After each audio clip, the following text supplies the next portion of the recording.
Hello, hello. Welcome back to People Junkie, a podcast about people and their stories, as everyone has one. And maybe you could connect with someone you never thought you would. If you've been following the podcast, we so appreciate it. And if you're new, thanks for joining. Today's word of the day is pioneer. As a verb, it means to develop or be the first to use or apply a new method, area of knowledge, or activity. My guest today is definitely a pioneer in his field. Starting at the OC Weekly, an alt magazine from Orange County 17 years ago, he then moved up to the ranks to having his own nationally syndicated and at times controversial and award-winning column called Ask a Mexican, to being one of the very few Latino editor-in-chiefs in not only the OC Weekly, but the country. With his busy schedule, he also managed to publish 3 recognized books about the Latino experience, culture, food, and more. These titles are Ask a Mexican, Orange County, A Personal History, and Taco USA, How Mexican Food Conquered America in 2012.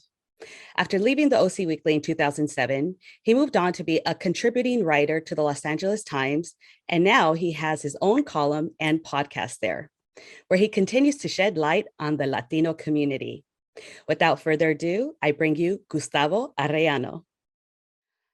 Hello, hello, Gustavo Arellano. Welcome to People Junkie Podcast. How are you doing today? Very good. Thank you for having me. Thank you. I'm good.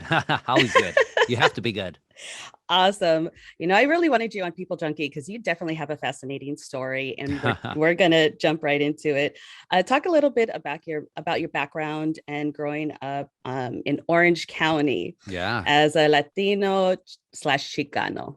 Yeah, I'm born and raised in Orange County, specifically Anaheim. That's where my mom, when she came to the United States in the early 1960s, that's where they settled because my grandpa was raised there as a child. He's from Mexico, from Zacatecas. Also, my dad's family, they're both from Zacatecas. But yeah, my grandpa grew up there in the 1920s. So Anaheim has always been home to me. And I don't know. I mean, you think of yourself as a Latino. You don't really think of yourself as a Latino until you're forced to think of yourself as one, because yeah, especially with me, I grew up surrounded by people from Zacatecas, specifically from the ranchos where my parents were from. So it's just part of life. It's like asking you, what kind of human are you? I'm human. I didn't even know I was human until you told me I was human, you know?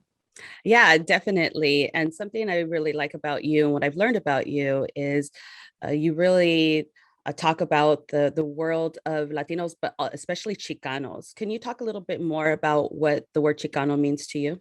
Chicano to me is going to be, well, historically it was a Mexican American, just a Mexican American. So assimilated, not an immigrant, but a Mexican American.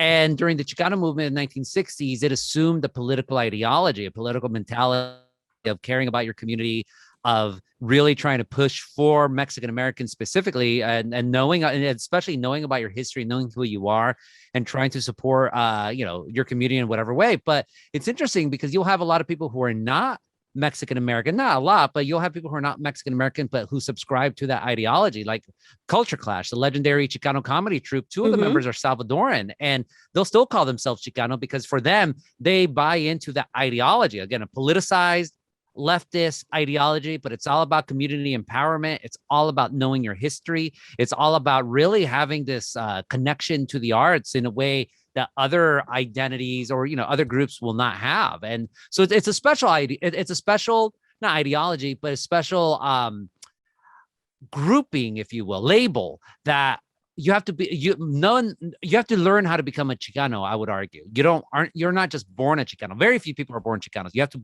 be born into it. It's almost like an initiation, right? Like, I don't know what would be the threshold, like, oh, now you're a Chicano, but you really have to learn it. Yeah, and that's something I had to learn, because before I was just like, no, I'm Mexican American, or I'm Latina, no, I'm Latino. Like, it's just so confusing. And I have to ask this question of you. What do you think of the term Latinx? I don't use it, but I don't mind it. I find it funny that people are so angry about it from both the left and the right. Like, they're trying to make it out like, oh my God, these people are trying to destroy who we are identities. No, what Latinx isn't doing that. Latinx isn't destroying whoever you are as much as it's destroying it as much as Latino did, as much as Hispanic did, as much as Mexican American did, or Chicano. We are always, as a group, well, if you want to call yourself, you want to call ourselves a group, we're Mm-hmm. always looking for a label to call ourselves, to either include more people or exclude people. Mm-hmm. We've been at this for 80 some years. Right now, Latinx is a term du jour. There's going to be others that are going to follow it in a decade or so. Just give it time. So, but people, and to me, it's actually sad, not just because I would argue a lot of the anger toward Latinx is really based on like this not inherent, but this quiet homophobia and transphobia, because people are pushing it. When you tell them gender nonconforming, immediately they don't like that stuff. But these people who are also pushing against it, they don't know their history, because if they knew it, they would know this exact same debate happened with Hispanic, with Latino, with Chicano, even with Spanish speaking. I always point out in the autobiography of Bert Corona, this legendary Chicano pioneer, a Chicano civil rights activist, he talks about how in Oxnard he was trying to set up a new civil rights organization for Latinos, but it went nowhere because people got stuck on what are we going to call ourselves. And some it's Spanish speaking. Some people wanted Latin America. Some people Latin American. Some people wanted Latin. Chicano was still not part of the conversation. Bert wanted Mexican, flat out Mexican, but people pushed back on that. And because of that, nothing happened. And here we are. Geez, what? 70 years later, still having those same damn conversations. Wow, that's really crazy. Well, definitely thank you for that lesson. I'm sure a lot of people didn't know that. You're a writer. Did you always want to be a writer, or is it something that you happen to maybe fall into? I fell into a garbage can for it. No, seriously, I did. It's interesting looking back at life, which I really don't like to do. Not that I'm afraid of what will be there, but I'm always looking forward. But looking back, my teachers always said I was a great writer. I would always get A's in essays. I would win writing contests because I always loved to read. So I love stories. I love stories more than anything. But I never saw myself as a writer. When I got into my mind what I wanted to be, this was in high school. I wanted to be a filmmaker, which is still telling stories. And I guess a writer in a way, but I was more attuned to like visuals and whatnot.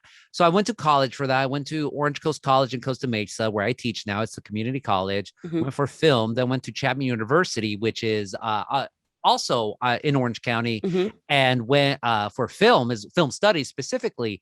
And in April 2000, I was volunteering on a political campaign at the time. And late at night, I'm with my friends. We're all volunteers.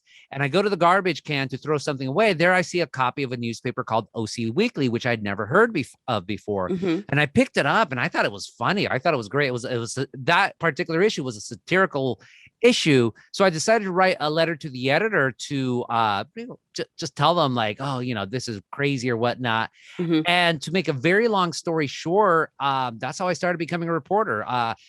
They liked my letter. They printed it. I started giving them story ideas. They liked those story ideas. I started doing so many stories. I started giving them so many story ideas that they eventually said, hey, write something for us. I wrote something for them. Then that just cascaded into that was my first article for them was November of 2000. By the summer of 2002, I was their food critic. By 2003, I was a full-time staff writer. So once, and being a journalist was something that I never knew I wanted to do, but once I fell into it, I never left it. Yeah. And I've done other things as well. But at the end, when people tell me what I am, I'm like, I go out and tell stories. I'm not a storyteller, because storytellers, you stay, you tell stories, whatnot. No, reporters are out there in the world trying to find out what's going on. Exactly. And that's something you and I have in common. Earlier, I was telling you that I was a sports writer for their local papers, and I would also do their Friday night football. And being one of very few Latinos, how did that make you feel? It never bothered me because, I was more amused by it than anything. I remember the first day that I went into the offices of OC Weekly. This is before I was a writer. I was just a random guy and I was starting to write for them. I remember the editor introduced me to them, and they're like, oh, I didn't know they allowed delivery drivers to write for us. And they were trying to be sarcastic, but I'm like, if I got pissed, I'm like, no, Mexicans know how to write as well. But I didn't let it get to me. For me, I'm like, I know what I want to do. I'm going to do it. I'm going to write. Mm-hmm. And look, when you have some young Mexican guy writing all these stories while no one else is writing that much. Yeah, there was jealousy against me. I don't know so much if it was Mexican, but the jealousy was there. But again, I was amused. I'm like, really? You're going to be jealous of me? You're the ones who have the full-time jobs. You're the ones who have been at this far longer than me. I have no idea what I'm doing, but here I am. So it's always going to be haters, but you can't pay too much attention to the haters. Hating is usually jealousy.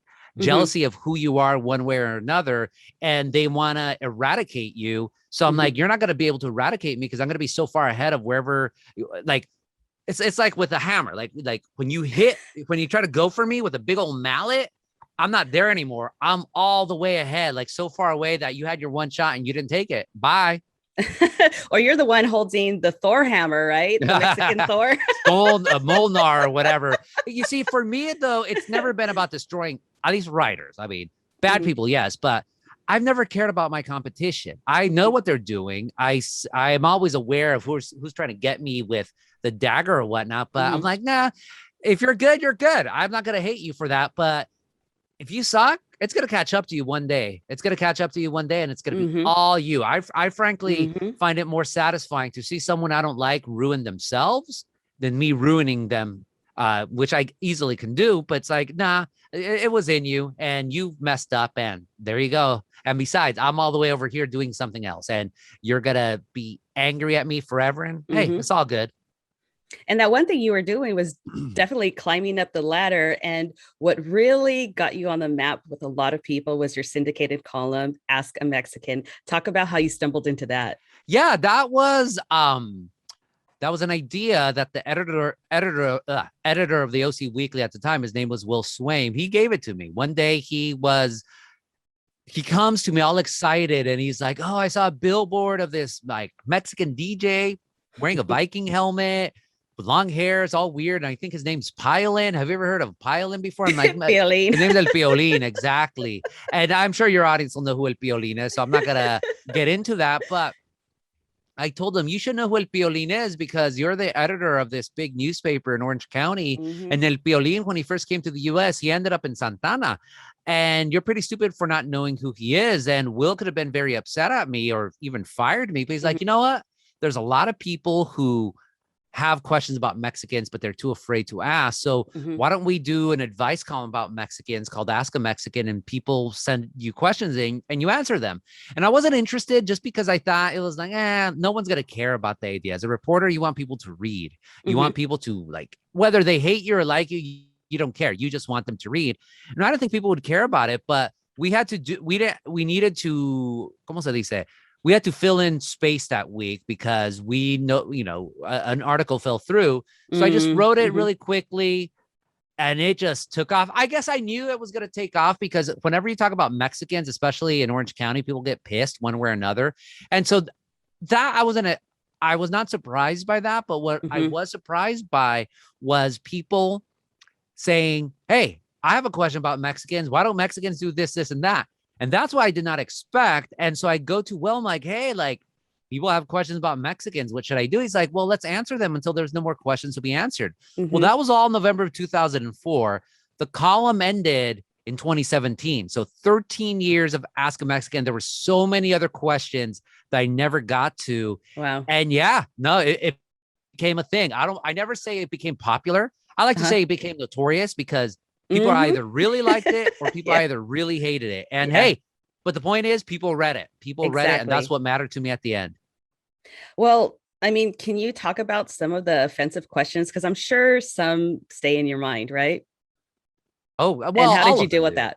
I mean, no, look, I had the last answer to everything. So if there was something that was going to be offensive, then I was going to get at them and I was going to get at them hard. I personally think the worst questions were not from white racists. It was Mexicans being racist against, take your pick, Central Americans, Blacks, Asians. Wow. White people's whatever. It's just stupid. Everyone else, sorry, that was my chime. I should turn that off. But everyone else, but when it was Mexicans hating, or even Mexicans hating on other Mexicans, fresas hating against Chilangos or people, oh God, those people I ripped apart. Because for me, it's like, look, we complain, and rightfully so, that we're discriminated against. And now Oh, you're yeah. doing that same fucking discrimination. And sorry for cussing, but that's how it goes. Yeah. I'm like, no. You're not on my watch. I have the last word. So I love to rip apart. And the funny thing with Ask a Mexican was in the first couple of years, yeah, there was a lot of racist, offensive questions. But they, at least from non-Mexicans, at least from white people, they kind of slowly went away because they realized, like, okay, yeah, you're going to get your question answered, but you're also going to get humiliated in the process. Do we really want that to happen? And most people didn't. So it was interesting to me. I mean, that wasn't to say racism somehow disappeared. Obviously, it didn't. No. But at least people knew, like, if you're going to try to cross with this Mexican nerd and spew all sorts of racist venom against them, well, that nerd's going to go back at you and he's going to win. That's what I like to think that's what happened, because there's no other explanation for that phenomenon. Talk a little bit about Santana. People will say, what is Santana? Isn't it Santa Ana? Santa Ana. Well, look, there's the county seat of Orange County is Santa Ana, which is named after the Santa Ana River, which is named after the patron saint Santa Ana, who of course is Saint Anne, the mother of the Virgin Mary. But when you're a Mexican, at least you're a rural Mexican, you ally. It means when you drop consonants or combine them together as you're speaking fast. So instead of saying para adelante, you say pa adelante, like you just drop stuff. So like, that's where you get nicknames like Ignacio turns into Nacho, Refugio turns into Cuco, and so on and so forth. So with Santa Ana, Santa Ana, Santana, it just combines like that. And I did not invent that. That's just what people say. But I remember when I was at the OC Weekly, I thought to myself, what would happen if I spell Santana the way people in Santana say Santana? So I decided to do capital SAN, then no space, but capital TANA. I published it. And again, oh my God, the reaction. People hated it, but more people liked it. They're like, oh yeah, this is the way to do it. Santana. That's awesome. But then people are like, what's Santana? Why do you pronounce it like that? It's not, the city's not the musician. Why don't you spell it? I'm like, and my response is like, I pronounce it how the natives do. And that just messed with people even more. Because if you're white from Santa Ana, then I'm telling you that you're not a native if you pronounce it Santa Ana and not Santana, So, and I'm not from Santana, I'm from Anaheim, but just being there and working there, eventually living in Santana, I got a lot of friends, and I was just following what what my friends said. And those friends were Mexicanos through and through. For people that don't really, because this podcast goes worldwide, why is there so much tension between, the white people that live there and the Latinos that live there, knowing that it's predominantly Latino in Orange County? Well, no, Orange County is still majority white, but minorities now make up 60% of the population. White people make up about 42%, Latinos about a third, Asian Americans 20-some%, Black folks only 2%. So, but there's always going to be tension no matter where there's Mexicans, because this country just does not like Mexicans. We have not liked Mexicans or Mexico from the start. I mean, we've had two official wars against them, multiple skirmishes. We share a border with United States, did conquer half of Mexico. There's always a question of immigration. So Americans will fundamentally always, at their core, will always be distrustful of Mexicans. Always, always, always. So once Mexicans become a majority, even more so. I mean, the whole phenomenon of white flight in California, and also just the anti-immigration, or really the xenophobic propositions of the 90s, was a direct reaction to Southern California, especially, but all across the state, becoming more and more. And now they don't have those numbers anymore to pull off that, at least on a statewide level, that xenophobia. They can't, they still try to do it on the local level, but it happens. It absolutely happens. So it's no surprise. I mean, I always find it funny when people assume, oh, we're all going to be nice and kind, like Obama's post-racial America. It's like, this country's never going to be like that, ever. And then once Mexicans become the majority, then they're going to bring their own racist crap the way we already do for ourselves. Exactly. And Obama, I mean, he was no help, right? He was called the deporter in chief for a reason. Yeah. Right? Oh, yeah. I mean, look, I Latinos. I worship no politicians. Obama was historic. I don't think Obama was bad, but when it comes to deporting people, the record's there. The record is there. And I have a problem when people say you should not criticize people who are part of you or trying to fight the good fight on your cause, because it's like, no, they're humans. And if we treat them as saints, and that's when it becomes dangerous, because then these people believe they're saints and they get power. And of course, the old saying, absolute power corrupts absolutely. Absolutely. And those, especially journalists that try to speak truth to power, we're getting pummeled right now, left and right. Yeah. I know now there's like, oh my God, no one trusts the media. It's so sad. But it's like, I worked at a newspaper. Everyone hated us. So I'm very jaundiced to all this. I'm very not, I don't want to say, definitely not bitter and definitely not inured to the hate, but it's there. You just learn how to deal with it. Again, for me, it's like, well, I still have stories to do, so I'm not going to pay attention to whatever hate is being thrown my way. I don't have the time for that, frankly. I wish I had the time to deal with haters, but I don't. And I still respond to a lot of them, most of them. But it's like, other than that, that's part of my job. But I'd rather focus on what I need to focus on. Absolutely. Now, you worked your way up from writer, columnist, and then to editor-in-chief of one of very few Latino editor-in-chiefs in the country.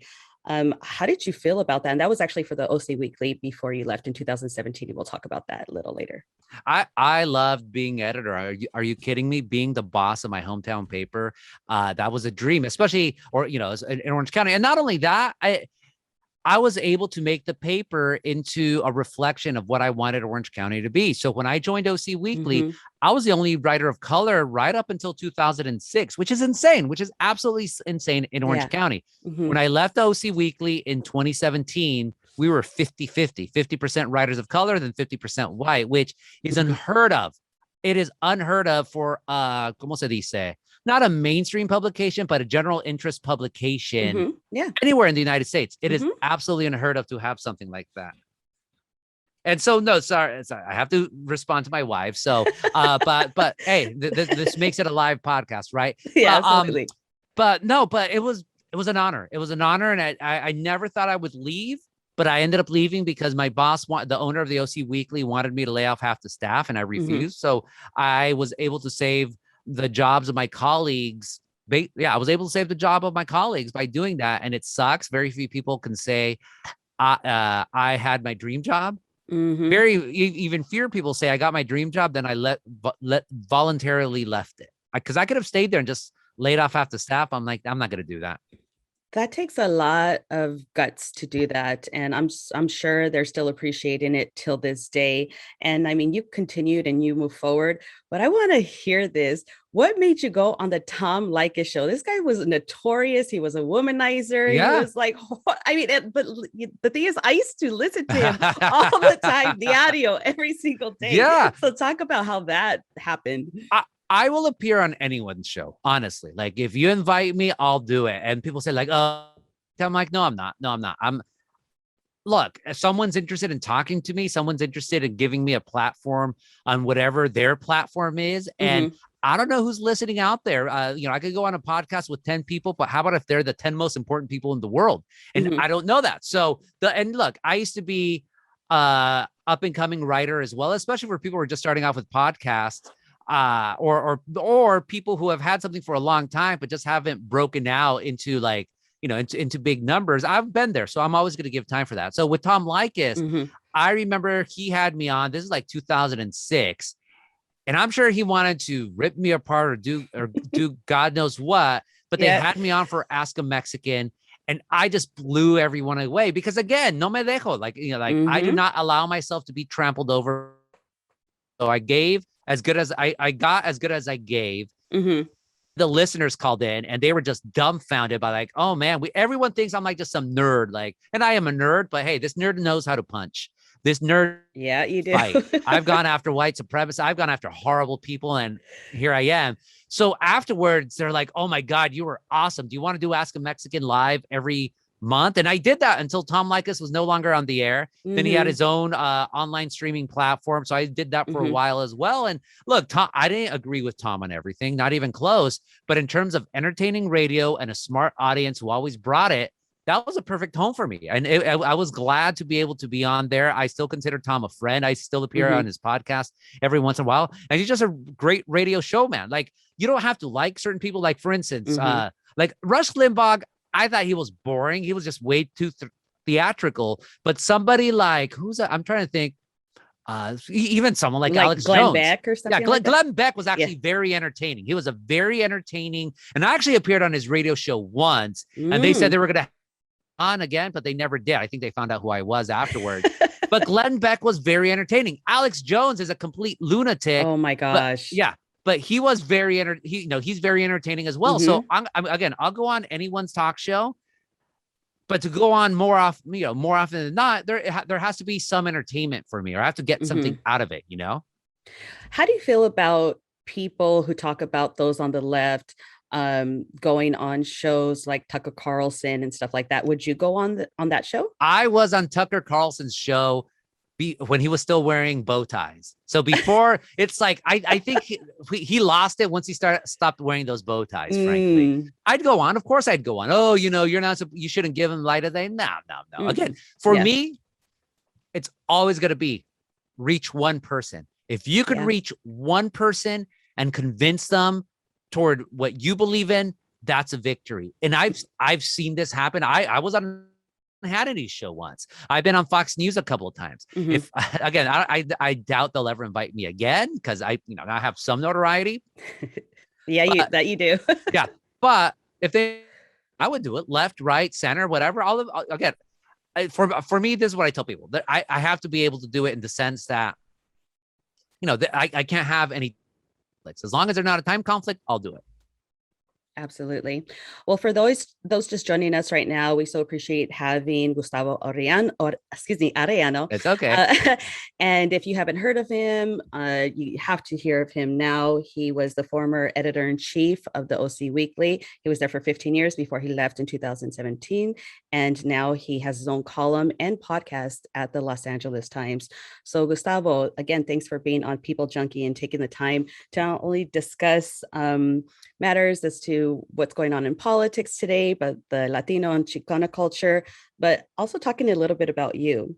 As a columnist, you've been recognized for your work by the Association of Alternative News Weeklies for Best Non-Political Column, received a Latino Spirit Award as President's, and then a President's Award for the Los Angeles Press Club, and an Impacto Award from the National Hispanic Media Coalition, and so on and so forth. I mean, you've just been recognized so many times.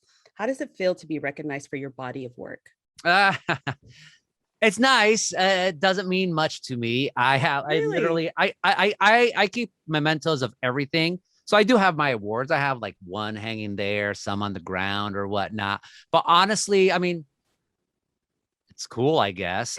It's interesting. Like awards, I don't really care for because everyone applies and they're based on the biases of whoever the judges are this year. I'm not gonna lie, if I get a first place, and that's cool. But after second or third, like people say, "Oh, congrats on the award." I'm like, sorry, second place is not an award. First place is.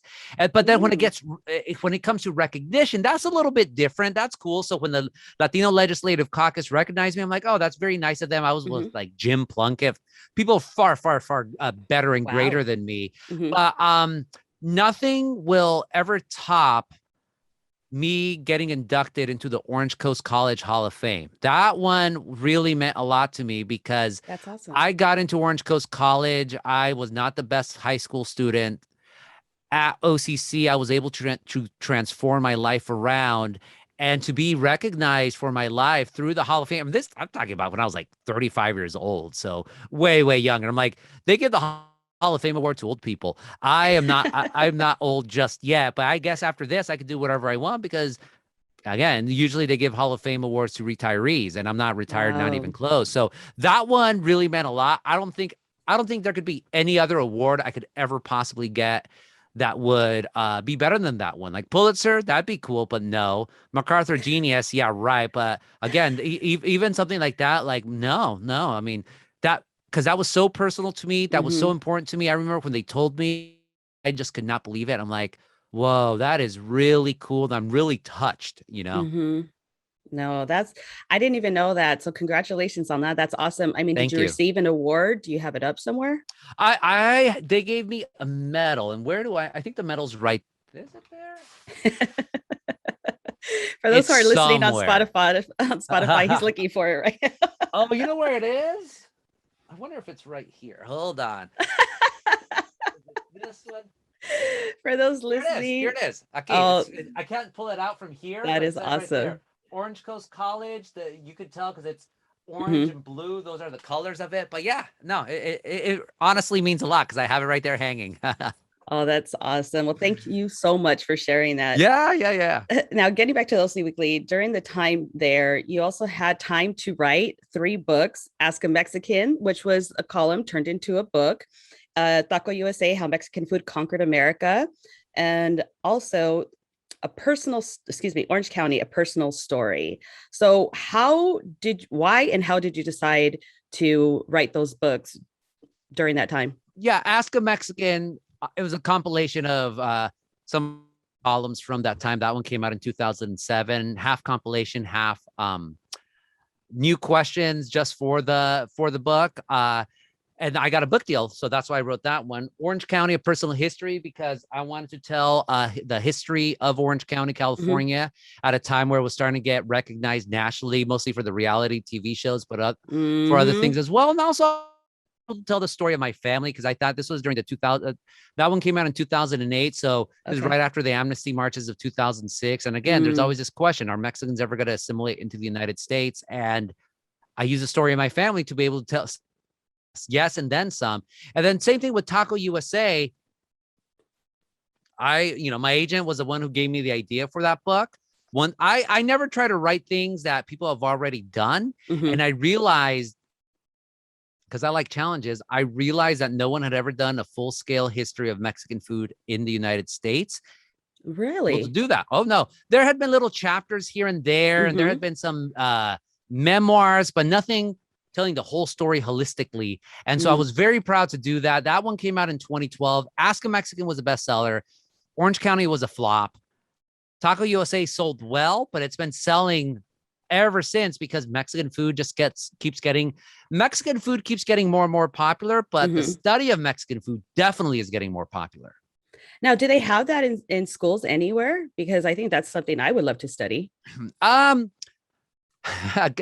Professors and teachers, they'll tell me after the fact, oh yeah, I taught your work, Ask a Mexican or whatever. I'm like, why didn't you tell me? I could have gone and lecture at your class. They'll be like, oh really, you would lecture in my class? I'm like, yeah. I mean, if I have the time in Southern Mhm, California, the way I always tell people, if you're in Southern California, you're in high school, at least from like Santa Barbara up to like maybe San Diego, like mhm. I'll do it for free. That's not a problem. I'll drive there. I'll make it happen. That's anything awesome. anything farther than that, like I do need my transport.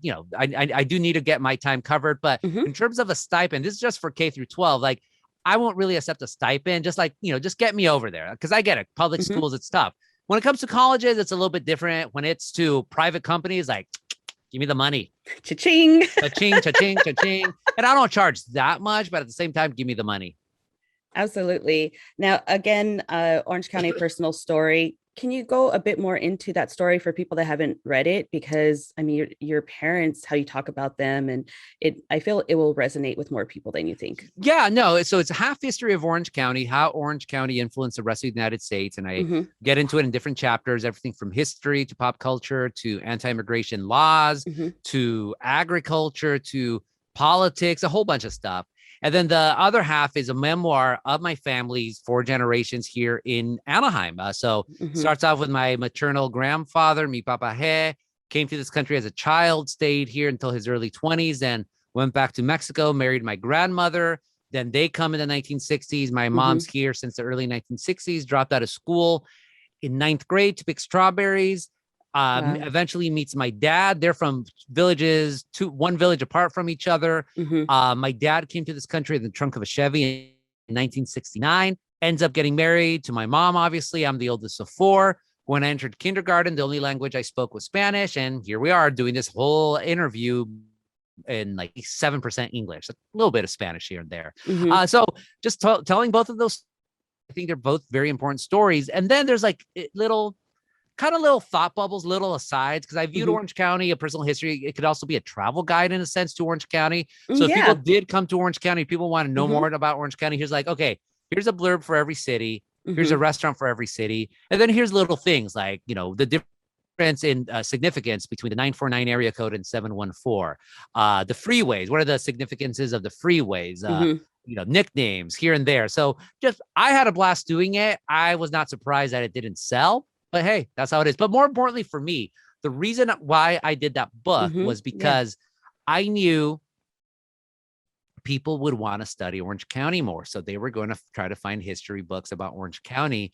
And there's very little out there that not just boosteristic bull, for lack of a better term. So I'm like, once these colleges realize like, hey, people are interested in studying Orange County, they're going to look for a book. Mine's also published by a big publisher. So it'll be far cheaper than some of these smaller smaller presses. So voila, like I'm never looking I never see what's ahead of me ever. I'm always looking all the way out there to see what's out there in the future.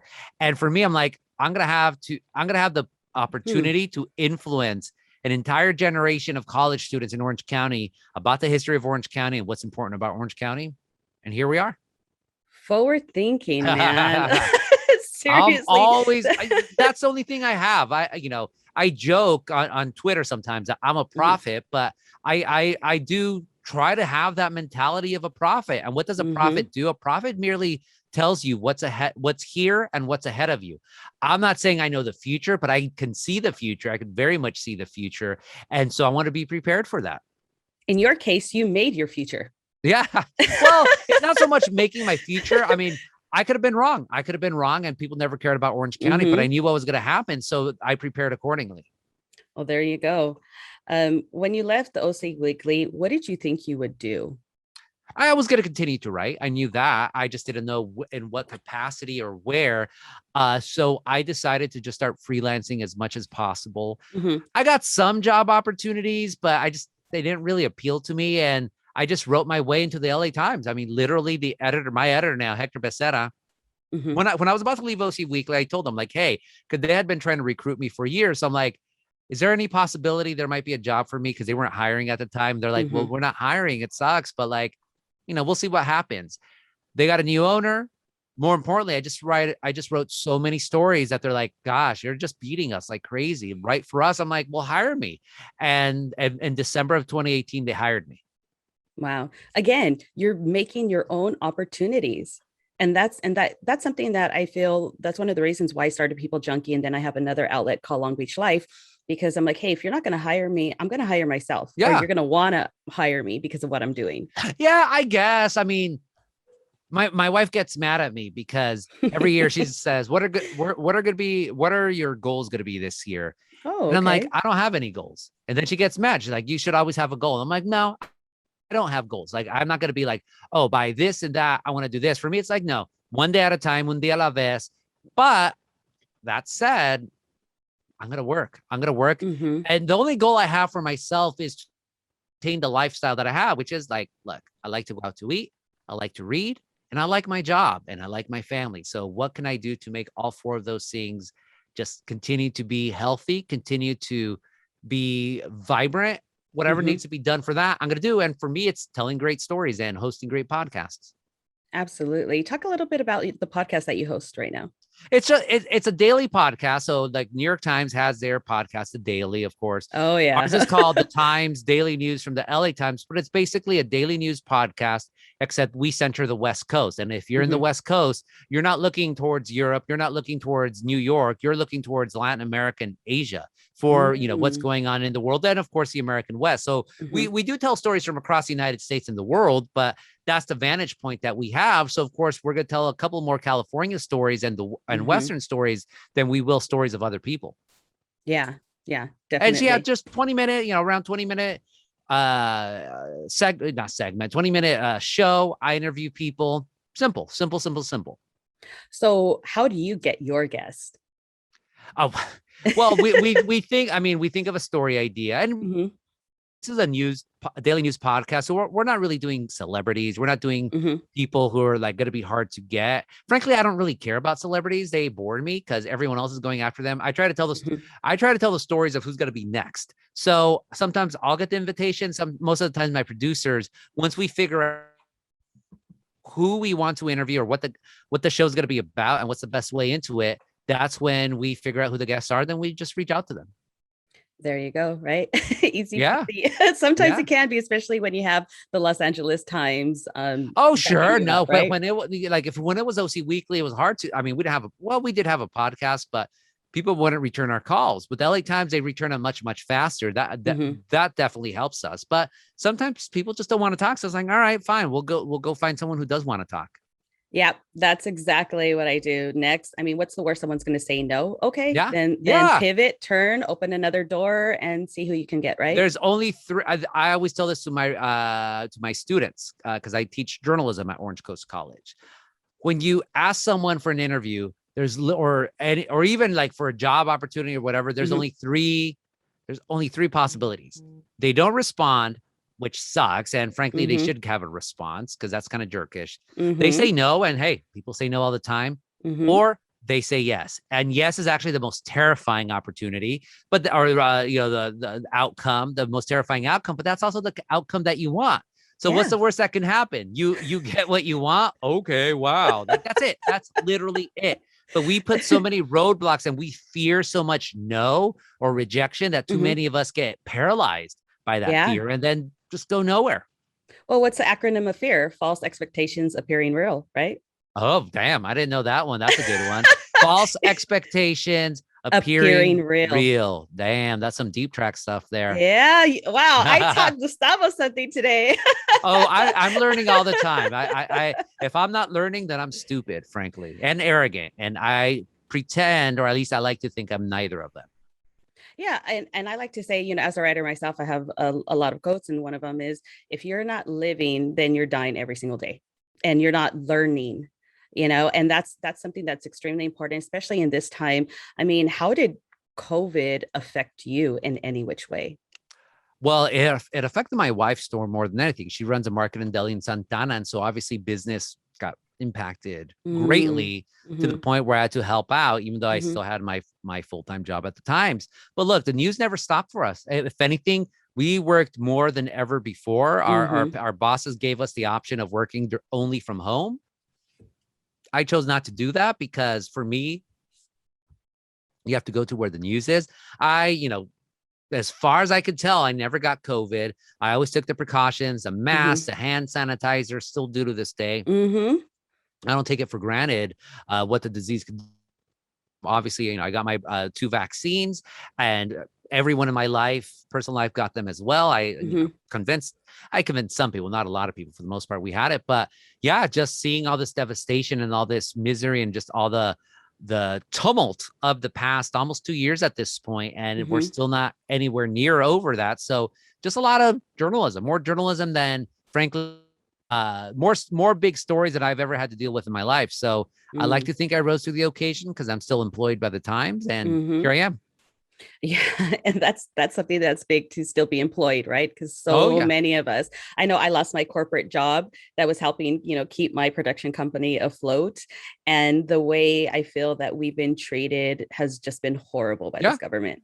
Yeah. Oh no, what 1000%. Like it's just I am somewhat sympathetic because none of us have ever been through a pandemic of this size. Hmm. But in many ways, the government failed many, many people. So Hmm. what are we going to do about it?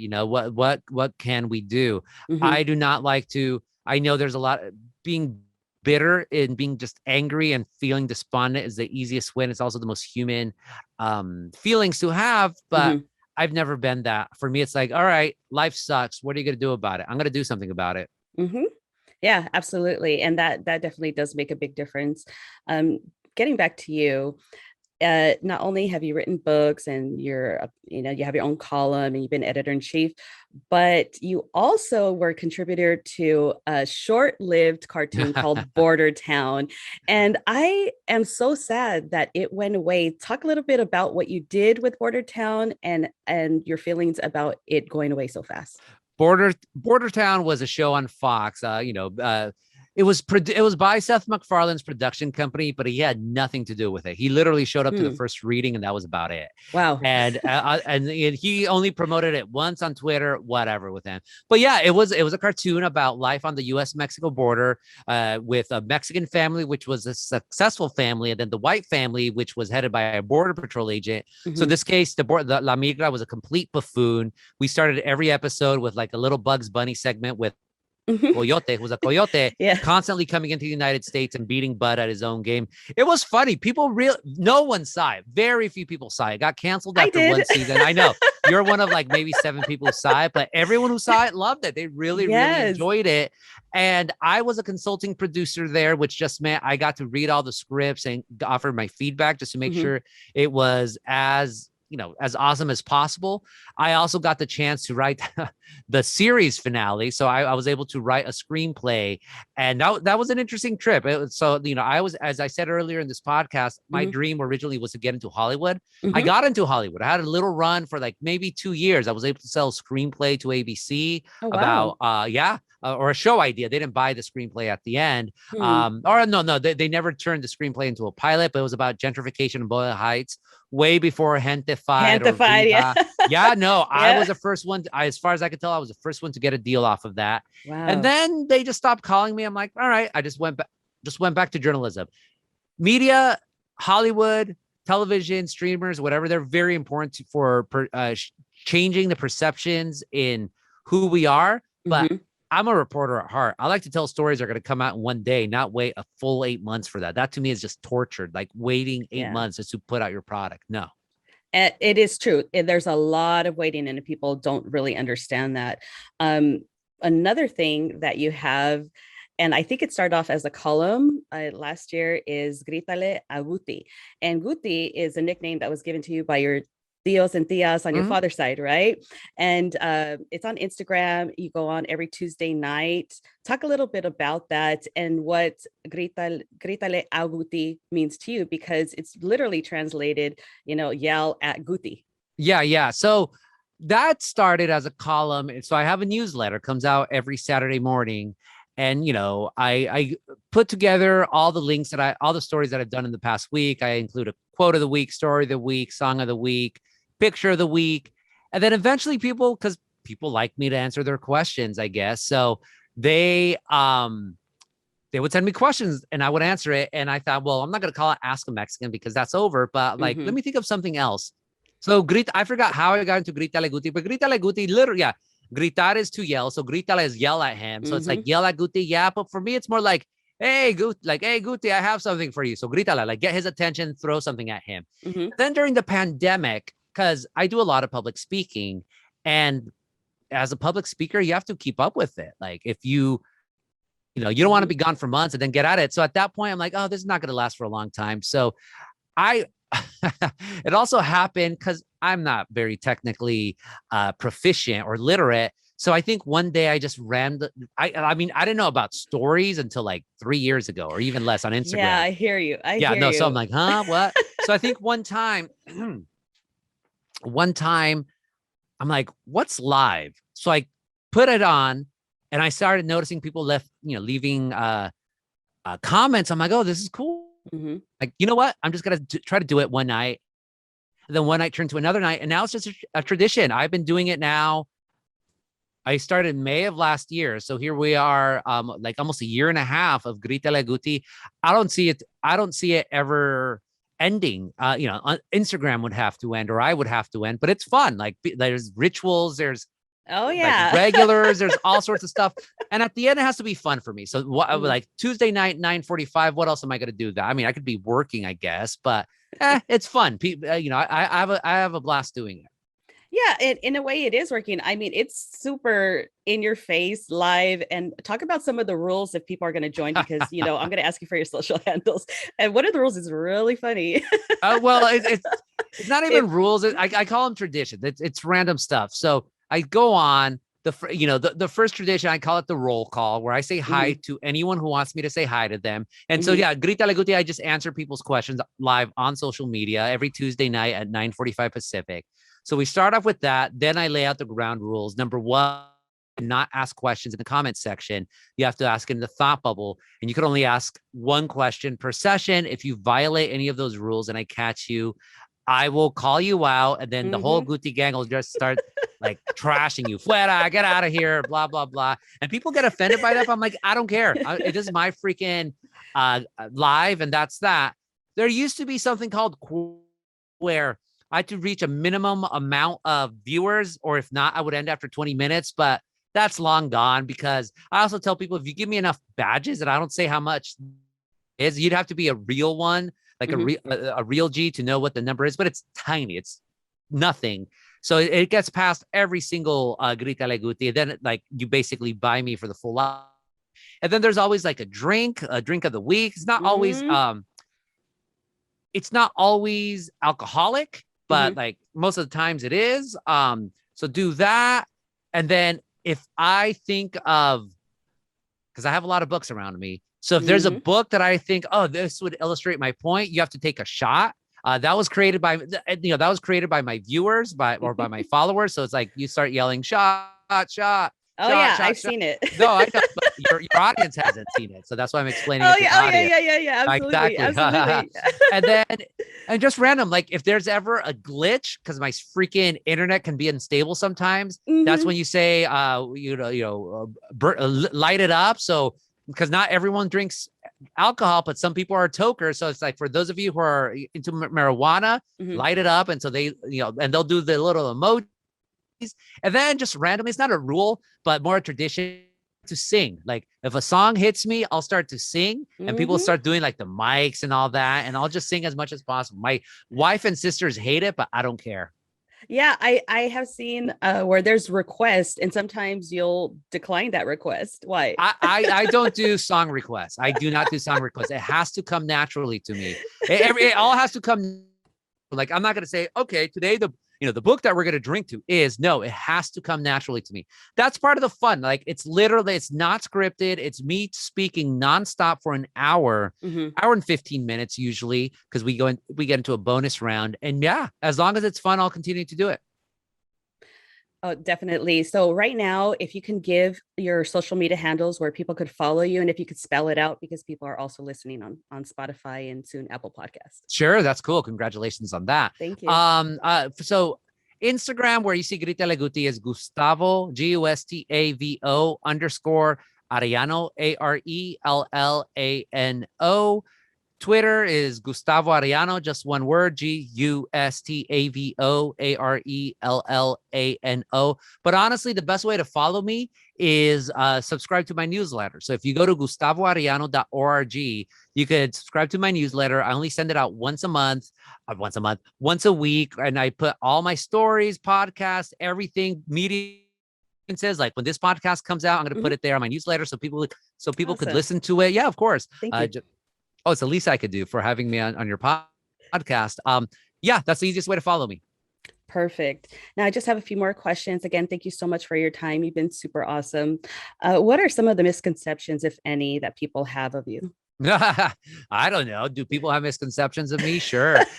Well, I honestly, I mean, you could Google me and people will say I'm this, and that. So sometimes people say I'm anti-Central American, I'm misogynistic, I'm transphobic, I'm Black. I'm telling you, like, a whole bunch of stuff. To all of those, I'd say they're all a bunch of lies. And, go talk to the people who actually know me, as opposed to people who do not like me and are going to create lies out of me. I don't know. I mean, I know some people think I'm arrogant, but I'm not arrogant at all. I'm always very upfront with my, not just sins, but also my faults and my shortcomings. I'm confident. I am very confident in what I do. I know what I'm good at, and I'll more than happy to talk about that. But an arrogant person only talks about the good, never talks about the bad. I'm very open about talking about the bad, the bad person I am, So, and then other than that, I don't know. I mean, I don't know. Again, I don't really care what people think about me. I only care about what thinks about me and what my